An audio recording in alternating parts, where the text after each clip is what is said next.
안녕하세요. 저는 올해 68살이 된 김정호라고 합니다. 33년간 일한 증권회사를 4년 전에 퇴직하고 지금은 경기도 양평에서 작은 텃밭을 가꾸며 살고 있습니다. 제 이야기가 은퇴를 앞두고 계신 분들이나 은퇴 후 삶에 대해 고민하시는 분들께 조금이나마 도움이 되었으면 하는 마음에 용기를 내어 사연을 보냅니다. 저는 서울 태생으로 대학에서 경영학을 전공했습니다. 졸업 후 증권회사에 입사해서 지점장까지 올랐던 평범한 금융맨이었습니다. 처음엔 영업부에서 시작해 분석팀을 거쳐 관리직으로 자리를 옮겨가며 오랜 시간 한 회사에서만 일했죠. 아내는 대학 동창생으로 결혼 전까지 은행에서 일하다가 첫째를 가지면서 직장을 그만두었습니다. 우리 부부 사이에는 아들 하나와 딸 하나가 있습니다. 두 아이 모두 결혼해서 독립했고 손주도 셋이나 있습니다.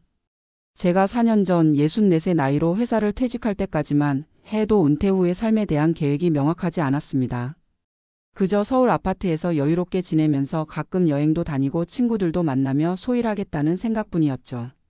퇴직금으로 2억 8천만 원을 받았고 국민연금은 매월 140만 원 정도 나옵니다. 아내도 18년간 적립한 국민연금이 있어 매월 75만 원을 받고 있습니다. 둘을 합치면 매월 215만 원 정도의 고정 수입이 있었기에 큰 걱정은 없었습니다. 서울에 살던 아파트는 자녀들이 대학 다닐 때 구입한 것이었는데 오래되어 낡은 데다 주변 환경도 복잡해져서 은퇴 후에는 조용한 곳으로 이사하고 싶었습니다. 퇴직 후 6개월 정도는 특별한 일 없이 집에만 있었습니다. 매일 아침 일어나 신문을 보고 주식시장을 확인하는 것이 일과의 전부였죠. 가끔 골프 치러 나가거나 옛 직장 동료들과 만나는 것 외에는 할 일이 없었습니다. 아내는 그런 저를 보며 걱정했습니다. 당신 요즘 너무 집에만 있는 것 같아요. 밖에 나가서 활동도 좀 하고 새로운 취미도 찾아보는 게 어때요? 그때 아내의 말이 귀에 들어오지 않았습니다. 평생 일만 하다가 갑자기 시간이 많아지니 어떻게 시간을 보내야 할지 막막했거든요. 그러던 어느 날 우연히 TV에서 귀농한 은퇴자들의 이야기를 다룬 프로그램을 보게 되었습니다. 작은 텃밭을 가꾸며 자신이 먹을 채소를 직접 기르는 모습이 무척 인상적이었습니다. 어릴 적 할아버지 댁에서 보았던 채소밭이 문득 생각났고 나도 한번 텃밭을 가꿔보고 싶다는 생각이 들었습니다. 아내에게 이 생각을 말했더니 의외로 적극적인 반응이었습니다. 나도 항상 시골에서 텃밭 가꾸며 살고 싶었어요. 서울 생활이 편리하긴 하지만 늘 답답했거든요. 한번 알아보는 게 어떨까요? 그렇게 우리 부부는 서울 근교의 전원주택이나 귀농할 만한 곳을 찾아다니기 시작했습니다. 여러 지역을 둘러보던 중 경기도 양평의 한 마을이 눈에 들어왔습니다. 서울에서 1시간 거리라 접근성이 좋으면서도 자연환경이 아름다웠고 텃밭을 가꿀 수 있는 작은 땅이 딸린 집들이 있었습니다. 몇 군데를 더 알아본 끝에 결국 양평의 한 전원주택을 구입하기로 결정했습니다. 28평 규모의 아담한 집이었고 마당과 텃밭으로 사용할 수 있는 35평 정도의 땅이 있었습니다. 서울 아파트를 팔고 이 집을 구입한 후에도 돈이 꽤 남았기에 그 돈은 노후 자금으로 따로 보관했습니다. 양평으로 이사한 첫 해는 정말 힘들었습니다. 평생 도시에서만 살아온 저희 부부에게 시골 생활은 생각보다 많은 어려움이 있었습니다. 특히 텃밭 가꾸는 일은 생각했던 것보다 훨씬 복잡하고 노동 강도도 높았습니다. 씨앗을 뿌리고 모종을 심는 것부터 물 주기, 잡초 제거, 병충해 관리까지 모든 것이 처음이라 서툴렀습니다. 난 이런 거 못할 것 같아라며 포기하고 싶은 순간도 여러 번 있었습니다. 하지만 마을의 이웃 어르신들이 많은 도움을 주셨습니다. 옆집에 사시는 73살의 최 할아버지는 평생 농사를 지으셨던 분이라 저희에게 많은 조언을 해주셨습니다. 정호 씨, 상추는 이렇게 심어야 잘 자라요. 여기 내가 가져온 상추 모종인데 한번 심어봐요. 고추는 바람이 잘 통하게 사이사이 간격을 두고 심어야 해요. 너무 빽빽하게 심으면 병이 잘 걸려요. 이렇게 이웃들의 도움으로 조금씩 텃밭 가꾸는 법을 배워나갔습니다. 처음에는 상추, 고추, 방울토마토 같은 기본적인 채소부터 시작했습니다. 매일 아침 일어나 텃밭에 나가 물을 주고 잡초를 뽑는 일이 일과가 되었습니다. 처음에는 힘들었지만 점점 식물이 자라는 모습을 보는 즐거움을 알게 되었습니다. 특히 첫 수확의 기쁨은 정말 말로 표현할 수 없었습니다. 직접 기른 상추로 쌈을 싸 먹었을 때의 그 맛은 지금도 잊을 수 없습니다. 아내도 텃밭 일을 즐기기 시작했습니다. 아내는 특히 허브 가꾸기에 관심을 보였고 바질, 로즈마리, 타임 같은 허브를 심어 요리에 활용했습니다. 정호 씨, 이 바질로 만든 파스타 맛이 어때요? 우리가 직접 기른 허브라 더 맛있죠. 그렇게 첫 해가 지나고 두 번째 해에는 더 다양한 작물에 도전했습니다. 가지, 오이, 애호박, 감자, 고구마까지 심었고 작은 과일나무도 몇 그루 심었습니다. 배움의 과정은 계속되었고 실패도 많았습니다. 한 번은 토마토에 역병이 돌아 전체가 다 죽어버린 적도 있었고 비가 너무 많이 와서 감자가 썩어버린 적도 있었습니다. 하지만 그런 실패조차도 배움의 일부로 받아들이게 되었습니다. 점점 텃밭 가꾸는 일에 자신감이 생기자 다른 활동에도 관심을 갖게 되었습니다. 양평에는 귀농귀촌인을 위한 다양한 프로그램이 있었습니다. 저는 양평군 농업기술센터에서 운영하는 실버 농부 교실에 참여하게 되었고 그곳에서 체계적으로 농사 기술을 배울 수 있었습니다.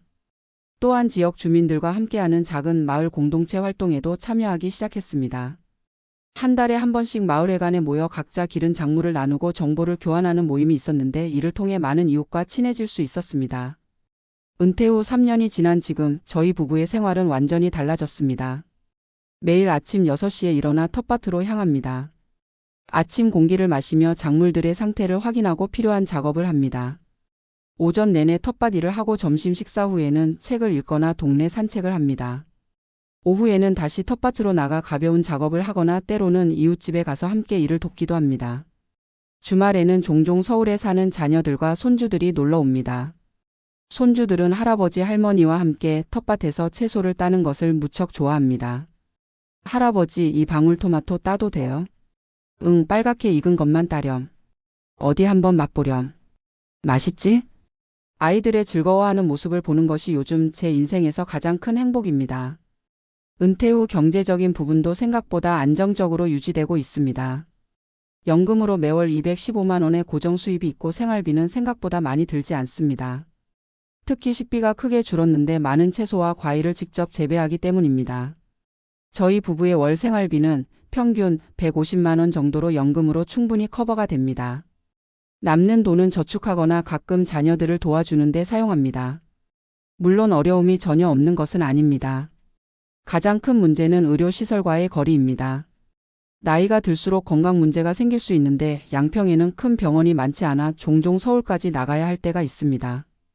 또한 겨울철 농사가 어렵다는 점도 아쉬움으로 남습니다. 하지만 이런 단점에도 불구하고 저희 부부는 지금의 생활에 매우 만족하고 있습니다. 특히 텃밭 가꾸기를 통해 얻는 성취감과 자연과 함께하는 삶의 여유로움은 도시 생활에서는 결코 느낄 수 없었던 것들입니다. 작년에는 텃밭에서 생산한 채소 중 일부를 지역 작은 장터에 내다 팔기도 했습니다. 큰 수익을 바라고 한 것은 아니었지만 직접 기른 채소가 팔리는 모습을 보는 것이 무척 뿌듯했습니다. 이 상추 정말 싱싱하네요. 농약 안 치고 키우신 거예요? 네, 모두 유기농으로 키웠습니다. 맛있게 드세요. 그렇게 번 돈으로 아내와 함께 가까운 온천에 다녀오기도 했습니다. 금전적으로 큰 도움이 되진 않았지만 스스로 뭔가를 생산하고 그것을 인정받는 기쁨은 컸습니다. 요즘은 이웃들과 함께 마을 공동 텃밭도 운영하고 있습니다. 마을 한쪽에 있는 공터를 활용해 함께 농사를 짓고 수확물을 나누는 프로젝트입니다. 이 활동을 통해 마을 공동체 의식도 강화되고 혼자서는 하기 어려운 작업도 함께 할 수 있어 매우 유익합니다. 제가 회사 생활을 할 때는 모든 것이 경쟁이었고 성과였습니다. 누구보다 더 많은 성과를 내기 위해 밤늦게까지 일했고 주말에도 일 생각을 떨쳐버리지 못했습니다. 하지만 지금은 다릅니다. 자연의 흐름에 맞춰 살아가는 법을 배웠고 모든 것이 때가 있다는 사실을 깨달았습니다. 씨앗을 심고 싹이 트고 꽃이 피고 열매를 맺는 과정에는 서두를 수 없습니다. 그저 기다림과 적절한 돌봄만이 필요할 뿐이죠. 이런 깨달음이 제 삶의 방식도 바꾸어 놓았습니다. 이제는 무엇이든 서두르지 않습니다. 하루하루를 충실히 살아가며 작은 것에서 행복을 찾는 법을 배웠습니다. 아침에 눈을 떠 청명한 하늘을 보는 것. 직접 기른 채소로 만든 식사를 하는 것. 저녁에 아내와 함께 차 한 잔 마시며 하루를 정리하는 것.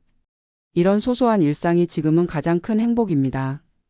가끔 예전 직장 동료들을 만나면 그들은 저에게 묻습니다.